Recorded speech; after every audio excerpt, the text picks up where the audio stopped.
começar falando de Flamengo, vai decidir contra o Atlético Mineiro, jogo fora de casa.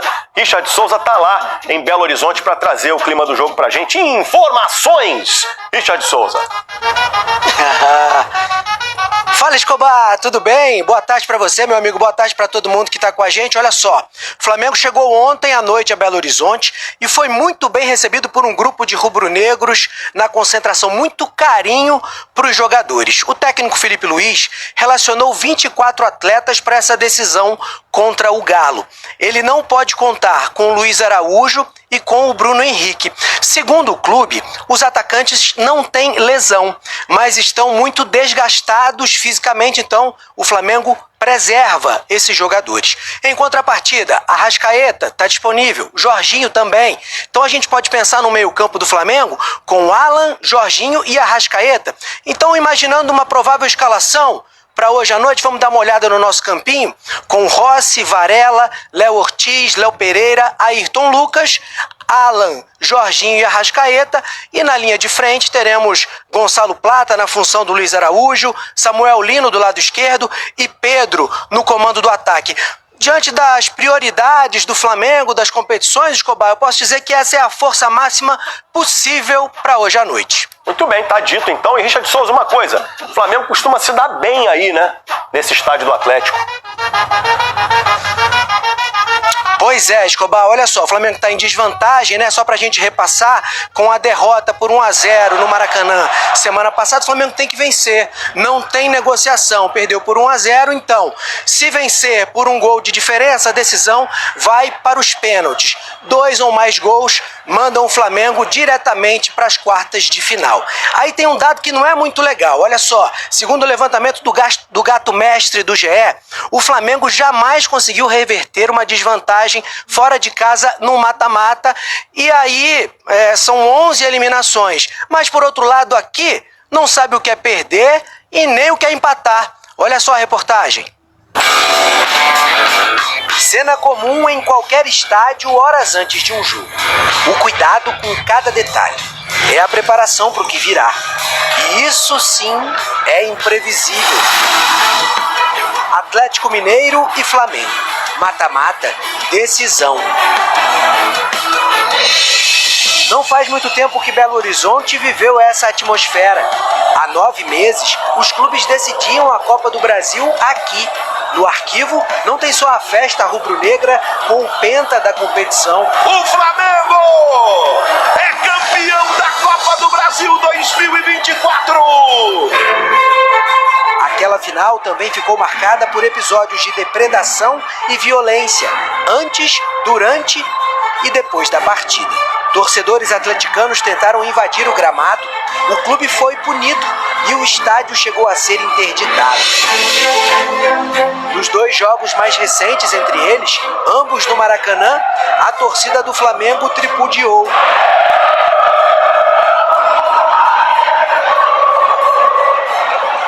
Os rubro-negros enchem a boca para dizer e para provocar que o Flamengo foi o primeiro e até aqui o único campeão da Arena do Galo. Jogar nesse estádio é certeza de clima hostil e não deve ser diferente hoje à noite, mas não tem sido um problema para o time.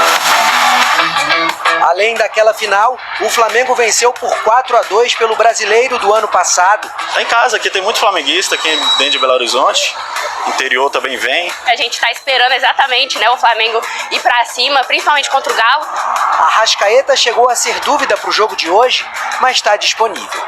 Jogar contra o Galo faz um bem danado para ele, é a maior vítima do uruguaio.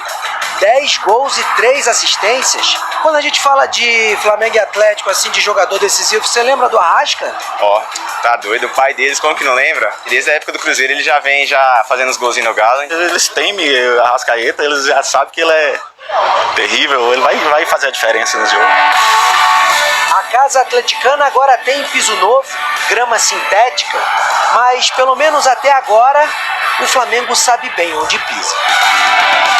Vê, Casagrande, Carrascal pode jogar amanhã pra tentar reverter esse placar aí ou não? Não pode, ele não pode, ele não foi inscrito na Copa do Brasil para esse duelo. Se o Flamengo passar de fase, aí sim ele pode ser regularizado. Então ele fica à disposição para o jogo de sábado contra o Mirassol. E sobre o Carrascal, uma curiosidade sobre ele, que eu estava conversando com um dirigente brasileiro que faz parte do Dínamo, ou seja, que conviveu com o Carrascal, é um cara super de boa, resenha máxima, se adapta rapidamente e é viciado em churrasco.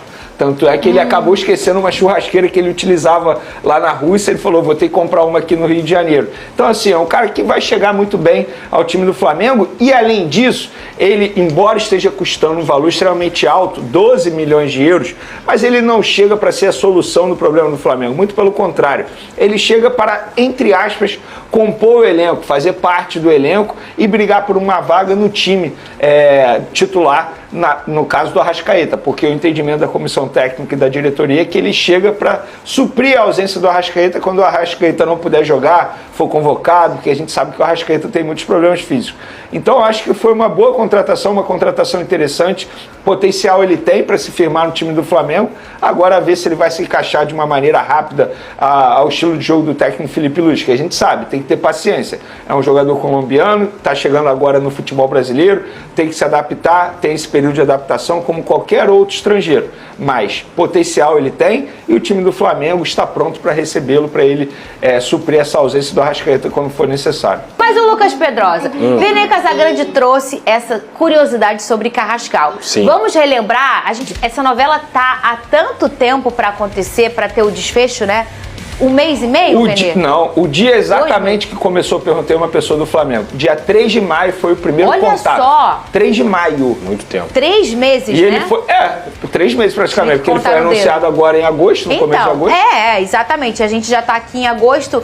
Lucas Pedrosa, já falamos várias vezes aqui, mas agora que o homem chegou, Sim. o outro beijinho no pescoço, fala pra mim, lembra pro pessoal as características desse jogador como jogador, sem ser do churrasco, senão a gente vai se perder de novo. Tá bom. Ele é um jogador que atua mais pela meia esquerda, é muito talentoso, tem muita habilidade, pode jogar como camisa 10 centralizado, mas ele gosta mais de puxar da esquerda para o meio, justamente numa posição que o Arrascaeta muitas vezes já preencheu com a camisa do Flamengo. Acho sim que é uma posição que o Flamengo precisava reforçar justamente para não acontecer o que aconteceu na última partida. O Saul, ele não é um meia como o Arrascaeta, ele é muito mais um distribuidor. Ele é um cara que deveria, na minha visão, na minha humilde visão, jogar até de segundo homem ou até terceiro homem. O Arrascaeta é o meia armador. E o Carrascal é esse cara. Só que eu acho que o Carrascal ele tem mais características técnicas de drible do que o Arrascaeta. O Arrascaeta é um facilitador, ele é muito inteligente, ele pensa muito rápido. Você não vai ver o Arrascaeta driblando 2, 3 jogadores, até porque a questão física dele não permite. Ele é o cara que dá o drible curto e dá a assistência ou tenta bater no gol. O Carrascal ele é mais plástico, digamos assim. Mas obviamente é um jogador que está numa prateleira abaixo do Arrascaeta, que ele vai ter que lutar para poder conseguir seu espaço. Porém, como um suplente, eu acho que o Flamengo fez um baita investimento, é muito bom jogador. Vene, e tem atualização dos lesionados do Flamengo? Como é que tá aí? Quem pode pintar amanhã? Vamos lá, as boas notícias são Michael e Cebolinha, que treinaram ontem com os demais jogadores, devem treinar hoje, e aí ficou à disposição para o jogo de quarta-feira.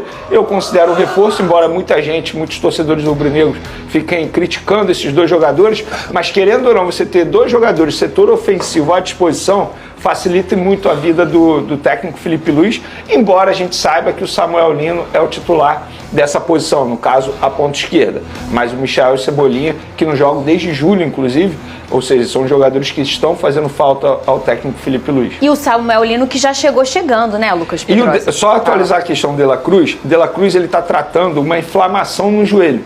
E a ideia da comissão técnica é deixá-lo à disposição para o primeiro jogo das oitavas de final da Libertadores, que é no dia 13 de agosto. Então, ou seja, ainda tem tempo. Daqui a 10 dias, né? Daqui a 10 dias, mas olha quanto tempo ele já está como desfalque. Então, daqui a 10 dias, quem sabe o De La Cruz retorna. E o Samuel Lino chegou com tudo, né? Ele fez um ótimo jogo contra o Atlético Mineiro, um cartão de visitas. Claro que o Atlético Mineiro já estava bem desgastado, porque tinha corrido bastante ali naquele jogo contra o Flamengo, apesar de ter feito um jogo até melhor na minha visão. Quando o Samuel Lino entra e o Alacian entram ali naquela ponta esquerda, o Flamengo cresce no jogo e quase empatou justamente num gol que o Samuel Lino estava impedido. Contra o Ceará, foi Ceará? Isso. Foi Ceará. Contra o Ceará, eu acho que ele fez um jogo mais modesto, mas é completamente normal uma adaptação de um jogador que está chegando agora, que está totalmente se adaptando aos seus companheiros. Repito aqui, eu não acho que ele vai ser um cracaço que vai botar o futebol brasileiro debaixo do braço. Não enxergo ele dessa maneira. Enxergo ele como uma peça que vai agregar ao jogo do Flamengo. Em relação a Everton Cebolinha e ao Michael, acho que o Samuel Lino é um jogador mais pronto, mais agudo, que parte para cima e que pode justamente conseguir fazer algo que o Felipe Luiz às vezes tem dificuldade quando enfrenta times com bloco baixo, que é justamente esse 1 contra 1 para você quebrar a defesa. O Samuel Lino tem essa qualidade com a perna direita principalmente, mas tem facilidade com a perna esquerda, tanto para poder assistir seu companheiro quanto bater no gol. É um jogador agressivo, cara. É o tipo de jogador que realmente você precisa ter para você destravar essas defesas adversárias. Até porque, Pedrosa, se o Michael e o Cebolinha estivessem bem, o Flamengo não iria atrás do Samuel Lino. O Samuel Lino vem justamente para suprir essa ausência desses dois jogadores que não dão conta, tanto na parte técnica, na parte tática também não dão conta e na parte física. Dois jogadores que a todo momento estão no departamento médico. E o Samuel Lino, o histórico dele é totalmente diferente. Não é um jogador que tem um histórico de lesão. A lesão mais grave que ele teve foi no joelho, uma torção, mas não foi processo cirúrgico, muito pelo contrário. Foi um processo ali que ele fez tratamento e pronto. Então acho que por conta disso o Flamengo foi atrás de Samuel Lino. Só que o Samuel Lino enfrentou contra o Ceará a grande dificuldade que ele vai ter aqui no futebol brasileiro. Grama. O gramado do Castelão é horrível. Você vê que o Samuel Lino ele teve dificuldade para o estilo de jogo dele, de carregar a bola, de driblar, esse 1 contra 1, o gramado atrapalhou demais. E isso ele vai até ser falou um grande do Maracanã, problema, né? Ele falou que o do Maracanã é pior do que o do futebol espanhol. E é óbvio, ele vai ter que se adaptar. Porque lá na Espanha é padrão. Todos são ótimos. Inclusive do Wanda Metropolitano, que era o estádio do Atlético de Madrid, é perfeito, é um estádio absurdo, assim. Então ele vai ter que se adaptar a essa situação. Inclusive agora é grama sintética, quarta-feira. Lá na Arena MRV é grama sintética, algo que ele não tinha lá no futebol espanhol na Europa. Aí não sei como ele vai se adaptar a isso. Às vezes o cara até prefere. No sentido, ele pode até não externar isso, mas ele prefere um gramado sintético que é perfeito, de retilíneo, do que talvez um Castelão que é mais pegado. Claro que o jogo muda, mas pro atleta que é rápido, que é veloz, que parte para cima como ele, talvez seja algo interessante. E a adaptação para um gramado sintético é mais rápido do que um esburacado. Porque o sintético, você precisa de uns minutos ali, talvez de um tempo, um jogo, e aí ele vai pegar Allianz, Newton Santos, outros estádios no Brasil, a Arena do Atlético Paranaense, que tem o sintético, né? Sim. Mas para você entender os buracos, só quem joga ali todo dia. Ele vai aprender a entender ali. É pior, eu acho. Segundo informações do jornalista Antônio Carlos, o Flamengo vai atrás de mais um zagueiro para reforçar seu elenco e o nome escolhido é um velho conhecido da torcida, Alessandro. Revelado nas categorias de base do próprio rubro-negro, o defensor atualmente defende o Lille da França, onde vem se destacando com boas atuações e chegou até mesmo à seleção brasileira. Com uma carreira em ascensão na Europa, Alessandro já demonstrou publicamente o desejo de retornar ao clube que o formou. Em uma entrevista recente, o zagueiro afirmou que, caso receba uma proposta do Flamengo, não pensaria duas vezes antes de aceitar. A diretoria rubro-negra, ciente da necessidade de reforçar o sistema defensivo, enxerga Alessandro como uma peça ideal para o projeto a longo prazo. Felipe Luiz, que atualmente integra a comissão técnica, é um dos entusiastas da possível contratação e acredita que o defensor se encaixaria perfeitamente no estilo de jogo desejado. A ideia do Flamengo é apresentar uma proposta de contrato de 4 anos ao jogador, visando contar com ele como uma referência na defesa nos próximos ciclos. As conversas devem avançar nas próximas semanas, com a expectativa de que o projeto esportivo do clube e o desejo do atleta facilitem o acerto. Caso a negociação se concretize, Alessandro voltaria ao Brasil em um momento de maturidade na carreira, com bagagem internacional e pronto para brigar por títulos com a camisa rubro-negra. Agora eu quero saber a opinião de vocês. Alessandro será uma boa contratação? Sim ou não? Deixe sua opinião no comentário. Não esqueça de curtir o vídeo e inscreva-se no canal para não perder nada do Flamengo. Até a próxima e saudações rubro-negras.